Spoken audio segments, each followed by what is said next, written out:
السلام علیکم ورحمۃ اللہ وبرکاتہ۔ سورہ بقرہ کی آیت نمبر 105 تلاوت کی ہے، آپ نے اس کو سماعت فرمایا۔ اس کا معنی اور شأن نزول میں آپ کو بتا کے پھر بات عرض کرتا ہوں۔ اللہ تعالیٰ فرماتا ہے ما یود الذین کفروا من اہل الکتاب والمشرکین، جو کافر ہیں کتابی اور مشرک، ان ینزل علیکم من خیر من ربکم، وہ یہ نہیں چاہتے کہ اے حبیب صلی اللہ علیہ وسلم آپ کی طرف کوئی بھلائی آئے آپ کے رب کی طرف سے، وہ نہیں چاہتے۔ تو اللہ کیا فیصلہ فرما رہا ہے؟ فرمایا میرے حبیب صلی اللہ علیہ وسلم واللہ یختص برحمتہ من یشاء، آپ ان کو فرما دیں کہ اللہ کی مرضی ہے وہ اپنی رحمت کے ساتھ جس کو مرضی خاص فرما دے۔ واللہ ذو الفضل العظیم، اس لیے کہ اللہ فضل عظیم والا ہے، اللہ تعالیٰ فضل عظیم والا ہے۔ اللہ تعالیٰ نے اس آیت میں مشرکین کو منہ توڑ کے جواب دیا دو لفظوں کے ساتھ۔ نمبر ایک، پہلے تو رد کر دیا کہ یہ چاہتے نہیں ہیں مشرک کہ محبوب ہم آپ پر کوئی بھلائی نازل فرمائیں، یہ نہیں چاہتے، لیکن سنیں میرے حبیب صلی اللہ علیہ وسلم، یہ کائنات کے تمام لوگوں کے لیے ہے کہ اللہ جس پہ چاہتا ہے رحمت خاص فرماتا ہے، اور اللہ تعالیٰ بڑے عظیم فضل والا ہے، بڑے عظیم فضل والا۔ قرآن مجید نے اللہ تعالیٰ کی آیات کا ذکر کر کے یہ مسئلہ ہمیں سمجھایا ہے کہ ویسے تو ہر وہ شے عظیم ہے، لیکن اس کی عظمت کا کیا معیار ہو سکتا ہے کہ جس کو اللہ خود فرما رہا ہے یہ عظیم ہے۔ اس میں سب سے پہلے اللہ تعالیٰ نے قرآن مجید کے بارے میں فرمایا یہ قرآن عظیم ہے، یہ قرآن عظیم ہے۔ پھر اپنے عرش کے بارے میں فرمایا وہ عرش عظیم ہے، وہ عرش عظیم ہے۔ پھر قارون کو جو خزانہ دیا اس خزانے کے بارے میں فرمایا انہ لذو حظ عظیم، وہ خزانہ عظیم ہے۔ عورتوں کی مکر و فریب والی کیفیات، ان کے داؤ پیج، ان کا ذکر کرتے ہوئے فرمایا ان کیدکن عظیم، عورتوں کا مکر عظیم ہے۔ پھر فرمایا میرا عذاب عظیم ہے۔ پھر فرمایا میرا فضل عظیم ہے۔ فرمایا میرے حبیب آپ کا خلق بھی عظیم ہے، اچھے اخلاق والے۔ تو ایک جملہ پہلا فرمایا کہ میں اپنی رحمت سے جس کو جو چاہتا ہوں وہ عطا فرماتا ہوں۔ اس میں بنیادی عقیدہ یہ ہے کہ یہ سب کچھ اللہ کا ہے۔ کس کا ہے؟ اللہ تعالیٰ کا ہے، اور وہ جس کو چاہتا ہے جو چاہتا ہے عطا فرماتا ہے۔ لیکن جب اپنے حبیب کی باری آئی تو امام بخاری رحمۃ اللہ تعالیٰ علیہ بخاری میں فرماتے ہیں رسول اللہ صلی اللہ علیہ وسلم نے فرمایا اللہ تعالیٰ نے مجھے کائنات کے زمین و آسمان کے خزانوں کی چابیاں عطا فرما دی۔ اس کا کوئی خزانہ پاکستان کے خزانے کی طرح تھوڑی ہے خالی ہو گیا کہ آج پیسے نہیں ہیں، آج پاکستان ڈیفالٹ کے قریب ہے۔ تو کس نے کیا؟ تمہیں لوگوں نے تو کیا، ہم نے تھوڑی کیا۔ 75 سالوں میں تو کسی دیندار نے آ کے حکومت کی نہیں، تو جنہوں نے کیا وہ یہی ٹھاگ گئے، اور کون سے ہیں جو 40 سال سے بیٹھے ہوئے؟ انہوں نے کیا، ہم نے تھوڑی کیا۔ دنیا کے خزانے ختم ہو جاتے ہیں لیکن اللہ تعالیٰ کا خزانہ ختم نہیں ہوتا۔ اس نے فرمایا کہ یہ سارا کچھ میرے حبیب جو بھی میں نے بنایا نا اس کی چابیاں میں نے آپ کو دے دی۔ امام احمد رضا فاضل بریلوی رحمۃ اللہ تعالیٰ علیہ نے اس طرح بیان فرماتے ہیں زمین و زمان تمہارے لیے، مکین و مکان، چنین و چنا، بنے دو جہاں، دہن میں زباں، جسم میں جان، ہم آئے یہاں اٹھے بھی وہاں۔ فرمایا خلیل و نجی، نوح نجی اللہ، ابراہیم خلیل اللہ، عیسیٰ مسیح اللہ، آدم صفی اللہ، 4 کا ذکر کیا۔ فرمایا خلیل و نجی، مسیح و صفی، سبھی سے کہیں بھی بنی۔ فرمایا سنو یہ بے خبری کہ خلق پھری کہاں سے کہاں تمہارے لیے۔ آج ہمیں پتہ ہے کہ اللہ تعالیٰ جل جلالہ نے میدان حشر میں ہمیں رسول اللہ صلی اللہ علیہ وسلم کی بارگاہ میں بھیجنا ہے، ہمیں پتہ ہے نا، سب کو پتہ ہے، لیکن وہاں اللہ تعالیٰ محو کر دے، بلا دے گا، وہاں بلا دے گا۔ کیوں؟ بلا دینے میں حضور کی شان ہے، بلا دینے میں حضور اکرم شفیع معظم صلی اللہ تعالیٰ علیہ وسلم کی شان۔ مشورہ ہوگا، وڈے وڈے چودھری کٹھے ہو جان گے حشر دے میدان وچ، ہاں دسو جی کی کری؟ تسی ہسدے کیوں؟ میں صحیح ترجمہ پنجابی سے بھئی وڈے وڈے چودھری کٹھے ہو جان گے کہ دسو جی کی کریے؟ وہ کہیں گے آدم کے پاس چلے، ابو البشر ہے وہ بچہ چھوٹا پڑھ، اذهبوا الی غیری، جاؤ کسی اور کے پاس جاؤ، جاؤ کسی اور کے پاس جاؤ، نو نجی اللہ کے پاس جائیں گے، کسی اور کے پاس جاؤ۔ تو اعلیٰ حضرت فرماتے ہیں خلیل و نجی، مسیح و صفی، خلیل و نجی، مسیح و صفی، سبھی سے کہیں بھی بنی کہ یہ بے خبری کہ امت پھری کہاں سے کہاں تمہارے لیے۔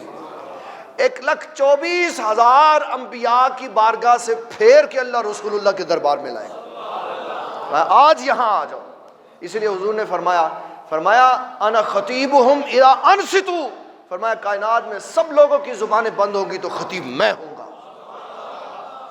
یہ ہے خطیب اعظم، خطیب اعظم، سب چپ کھڑے ہوں گے، کسی کی جرت نہیں ہو رہی ہوگی بولنے کی، تو حضور بھی پھر بڑے لاڈ سے بات کریں، یہ نہیں کہیں گے مانگ کے لیا تو پھر کیا لیا یار، مانگ کر لیا تو مانگیں گے نہیں، حضور صلی اللہ علیہ وسلم یہ نہیں کہیں گے یا اللہ اینو بخش دے، یہ محبوبوں کی شان ہی نہیں ہے، یہ محبوبوں کی شان ہی نہیں ہے کہ وہ کہیں یا اللہ یہ دے دے، وہ دے دے، وہ دے دے۔ عرض کریں گے مولا اجازت دے تجھے سجدہ کروں، تجھے سجدہ کروں؟ اللہ فرمائے گا ہاں میرے حبیب صلی اللہ علیہ وسلم آپ سجدہ کریں، تو نبی صلی اللہ علیہ وسلم پگڑی شریف اتار کے سر سجدے میں رکھ دیں، لمبا طویل سجدہ، طویل طویل طویل تر ترین سجدہ ہو رہے، ساری دنیا ایک ہی صورت کا دیدار کر رہی ہوگی، سب حضور صلی اللہ علیہ وسلم کے سجدے کو تک رہے ہوں گے کہ کب اٹھیں گے، کب بات ہوگی، کب ہماری جان چھوٹے گی۔ تو اللہ خود ہی ندا فرمائے ارفع راسک، میرے حبیب سر اٹھائیے، میرے حبیب سر اٹھائیے، ارفع راسک، میرے حبیب سر اٹھائیے، سل توتا اشفع تشفع، جو مانگے گے دوں گا، جس کی سفارش کریں گے قبول کروں گا۔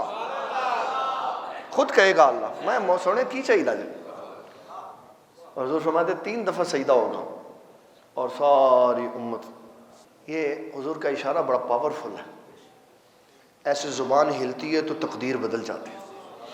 ابن ابی شیبہ کہتے ہیں اپنے مصنف میں کتاب الاوائل میں، حضور صلی اللہ تعالیٰ علیہ وسلم نے فرمایا ابو بکر صدیق رضی اللہ تعالیٰ عنہ راوی ہیں کہ ابو بکر اللہ تعالیٰ نے مجھے یہ خوشخبری دی ہے، کیا دیا؟ خوشخبری دی ہے کہ اے حبیب صلی اللہ علیہ وسلم آپ کی امت کے 70,000 بندے بغیر حساب کے جنت میں جائیں۔ عرض کی تھی حضور یہ تھوڑے سے 70,000 بس؟ آپ نے فرمایا آپ کیا چاہتے ہیں؟ کہ حضور بڑھا دیں، تو فرمایا بڑھا دی، لاؤ کڈو کتھے جے؟ آپ نے فرمایا میں اللہ کو اجازت لینا، لاؤ دکھاؤ کتھے لکھے آجے۔ ابن ابی شیبہ کے مصنف میں کتاب الاوائل نکال کے لاؤ دکھاؤ کوئی لفظ ایسا کہ جس میں آپ نے یہ کہا ہو کہ میں اللہ سے پوچھتا ہوں، وہ اجازت دے گا تو پھر بڑھیں گے۔ وہ محبوب ہیں اللہ تعالیٰ کے، اللہ نے پہلے سے ہی فرما دیا ہے محبوب یہ جو آپ چاہیں گے میں اس پہ راضی ہوں گا۔ وَلَن تَرْضَىٰ عَنْكَ الْيَهُودُ وَلَا النَّصَارَىٰ، یہود و نصارہ راضی نہیں ہوں گے، لیکن جب اپنے حبیب کی باری آئی تو فرمایا وَلَسَوْفَ يُعْتِيكَ رَبُّكَ فَتَرْضَىٰ، فرمایا میں اس وقت تک بس ہی نہیں محبوب کروں گا جب تک آپ کو راضی نہیں کر لوں گا۔ وہ نہیں راضی، انہوں نے راضی کرنا ہے، حضور نے راضی کرنا۔ تو فرمایا ابو بکر صدیق آپ کیا چاہتے ہیں؟ عرض کی میرے آقا کریم صلی اللہ علیہ وسلم بندے تھوڑے سے ہیں 70,000، تو اس کو بڑھا دیں، تو فرمایا لو بڑھا دی، جاؤ بڑھا دیں۔ عرض کی حضور کتنے ہو گئے؟ فرمایا 70,000 ایسے کھڑے کر دیے اور ہر کے ایک پیچھے 70,000 کھڑے کر دیے، 4 ارب 90 کروڑ ہو گئے۔ ہاں حدیث پڑھ کے دیکھ لو، فی کا بیچ میں لفظ لکھا ہوا، فی عربی میں ضرب کے لیے آتا 70,000 ضرب 70,000۔ الم تر الی الذی حاج ابراہیم فی ربی ان آتاہ اللہ الملک، فرمایا دیکھا نہیں میرے حبیب وہ جو ابراہیم سے جھگڑ رہا تھا، کہتا تھا انا احیی و امیت، میں بھی زندہ کرتا ہوں، میں بھی مارتا ہوں، اور آپ کہہ رہے ہیں اللہ زندہ کرتا اللہ مارتا ہے؟ تو آپ اسے کہیں نا کہ میرا رب وہ ہے جو سورج مشرق سے نکالتا ہے، تو رب ہونے کا دعوے دار ہے، تو ایتھو کٹ کے وہ ادھر مغربی چ فبہت الذی کفر. بہتا کا مطلب ایسے ہوتا ہے خطائی اڑ جانا. پنجابی انہیں کہتے ہیں ہاتھاں دے توتے اڑ جانا، ہاتھاں دے توتے اڑ جانا. ہوائی اڑ گئی. ساتھ ہی اعلان ہوا جبرائیل ریڈی رہو، تیار رہو. اگر نمرود کہہ دے کہ میں تو چلو سچا ہوں یا نہیں ہوں، آدم تیرا ابراہیم تیرا رب سچا ہے، وہ مغرب سے نکال کے دکھائے، تو جبریل تیار رہنا، سورج مغرب سے نکال دینا. سورج مغرب سے، یہ مطلب ہے جبریل طاقت والا. جبریل سورج کھچ کے مغرب جو کر سکتا، سورج کھچ کے. لیکن جس لئے حضور صلی اللہ علیہ وسلم انج کر کے باواں دے پا کے کھچیا نا، انج زور دی دبایا، یہ وہ جبریل ہے جو سورج کھینچ کے مغرب سے نکالنے کی طاقت رکھتا ہے. لیکن جب نبوت کو اپنی بازوؤں میں لیتا ہے اور حضور صلی اللہ علیہ وسلم پہ اپنی طاقت کا اظہار کرتا ہے، تو حضور صلی اللہ علیہ وسلم سے چاہتا ہے کہ جو میں کہتا ہوں وہ کریں. تو آپ فرماتے ہیں میں تو وہ کرنا ہے جو میرے رب نے چاہنا. غتلون ایسے دباتا ہے زور سے، تو حضور صلی اللہ علیہ وسلم کو اس کا اثر ہی کچھ نہیں ہوتا. معنی ہے کہ حضور جبریل سے بڑھ کے طاقت والے، حضور جبریل سے بڑھ کے طاقت والے. جبریل کو صرف آرڈر ہوا تیار رہے ایسے نکالنا، اور جب محبوب کی باری ہے تو فرمایا محبوب تو کٹ کے بخا دیو، تو کٹ کے دکھا دو. کتنی طاقت ہے ہمارے آقا صلی اللہ علیہ وسلم کی انگلی کے اشارے میں. ایسے 100 لاکھ کو ہے کافی اشارہ تیرا. 100 لاکھ تو بندے ہیں، یہ سورج ہے. ایسے اشارہ کیا، ایسے اشارہ کیا تو باہر نکال دیا، ایسے اشارہ کیا تو چاند کے ٹکڑے کر دیے. اشارہ اتنا طاقت والا ہے کہ ساری کائنات کا اللہ اشارے سے اپنے حبیب کے ذریعے نظام بدل دیتا. یہ فضل عظیم کی ایک جھلک ہے. امام احمد رضا تو فضل عظیم پہ بڑی گفتگو کرتے، کہتے ہیں جنت سے 2 نہریں بہتی ہیں. جنت سے ایک نہر ہے کوثر، جو حوض کوثر کی صورت میں حشر میں آئے گی اور وہاں سارے ایمان والے پانی پئیں گے. ایک ہے سلسبیل، ایک ہے یہ وہ دریا ہے جو جنت میں انڈر گراؤنڈ چلتا ہے، جنتوں کے نیچے سے. جنات تجری من تحتها الانہار، اس کا نام ہے سلسبیل. کہ تانوں دودھ چاہیے او تھلو نہر دی چکڑ لو، تانوں شہد چاہیے او تھلو نہر چکڑ لو، تانوں مشروب چاہیے او تھلو نہر چکڑ لو، تانوں انار دا جوس چاہیے او تھلو نہر چکڑ لو. تو یہ ہے سلسبیل. اعلیٰ حضرت اس دونوں دریاؤں کا نام لے کے کہتے ہیں جن کی 2 بوندیں کوثر و سلسبیل. حضور کی شان وراء الورا. فرمایا صرف یہ سمجھو کہ حوض کوثر اور سلسبیل صرف 2 بوندیں ہیں، جن کی 2 بوندیں کوثر و سلسبیل ہے وہ رحمت کا دریا ہمارا نبی. رحمت اس سے بڑی ہے، رحمت اس سے بڑی ہے. اور وہ رحمت والا اشارہ ہے کہ ایسے کیا تو اوگ گئے بندے سارے جنت. یہ ہمارے آقا صلی اللہ علیہ وسلم. تو فرمایا میرے حبیب یہ کافر کہتے ہیں کہ ہم خوش نہیں ہیں جب آپ کو کوئی خیر پہنچے. فرمایا دفع کرو انہوں، چوڑیاں نو، سکھاں نو، عیسائیاں نو، یہودیاں نو دفع کرو. میں آپ کا رب کہتا ہوں، میں جس پہ چاہتا ہوں رحمت کا دریا بہا دیتا ہوں، میں جس پہ چاہتا ہوں فضل عظیم فرما دیتا ہوں. اس لیے کہ رحمت بھی میری، فضل عظیم بھی میرا. اور اس رب نے اپنے حبیب صلی اللہ علیہ وسلم کو فضل عظیم والا بنایا، جن کی 2 بوندیں کوثر و سلسبیل ہے وہ رحمت کا دریا ہمارا نبی. صبا وہ چلیں کہ باغ پھلیں، وہ پھول کھلیں کہ دن ہوں بلے، لوا کے تلے ثنا میں کھلے رضا کی زبان تمہارے. حضور منظر کتنا خوبصورت ہو، ساری امت سامنے کھڑی ہو اور اللہ تعالیٰ عزت و تعریفوں کا علم آپ کو پکڑا دے، آپ کے لیے مقام محمود سج جائے، اور آپ کسی کو اشارہ کریں کہ چلو دنیا میں میری نعت پڑھتے تھے آج بھی پڑھو، تو حضور میں غلام احمد رضا حاضر ہوں.